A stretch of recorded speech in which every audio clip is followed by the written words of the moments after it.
Que faire lorsqu'on trouve un animal abandonné? C'est une question qu'on est beaucoup à se poser. Aujourd'hui, je vais te donner les bons réflexes à avoir pour la sécurité de l'animal et la tienne. Premièrement, il faut évaluer la situation à distance. Avant d'envisager de t'approcher de l'animal, observe son comportement. Est-ce qu'il est blessé?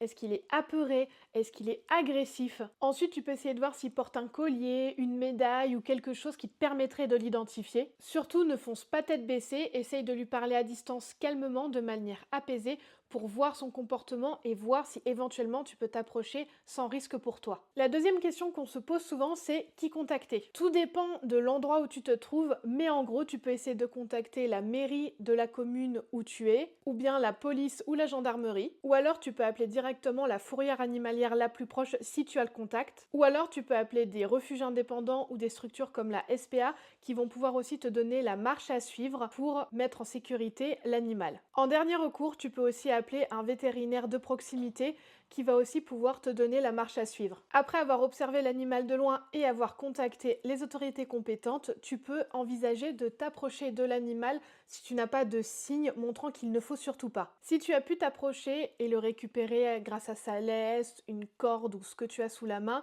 tu peux envisager de le mettre à l'abri, que ce soit dans ta voiture, dans un garage, dans un abri, un chenil si tu en as un chez toi, etc.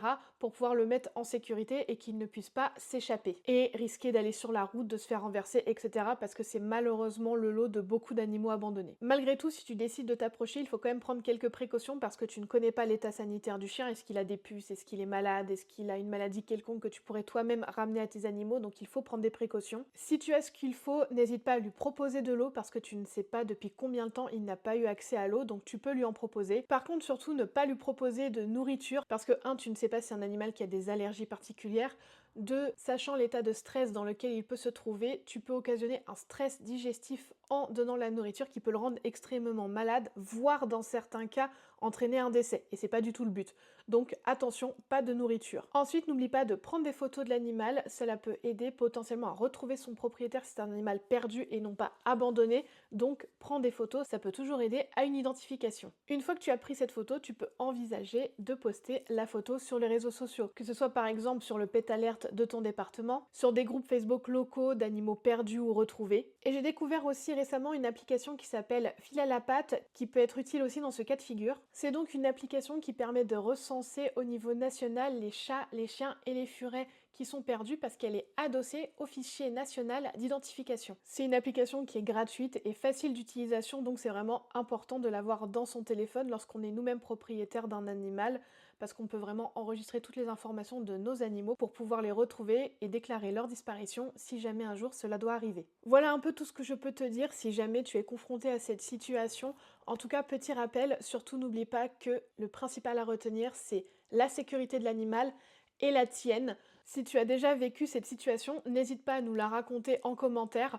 Nous, à la maison, ça nous est déjà arrivé à plusieurs reprises, dont une fois, on a retrouvé 2 chiens de race boxer chez nous. Les autorités ont été averties, dont la gendarmerie, et en fait, leur disparition avait été signalée à la gendarmerie. Du coup, le propriétaire a pu venir récupérer les chiens chez nous, donc ça a été une happy end.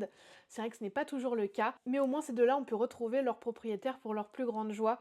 Mais c'est vrai qu'en cette période de vacances, on retrouve beaucoup d'animaux abandonnés, soit attachés quelque part, soit lâchés en pleine forêt, que sais-je. Donc vraiment, soyez vigilants, prenez soin d'eux et prenez soin de vous, et aussi prenez soin de vos loulous, mais ça, je vous fais confiance.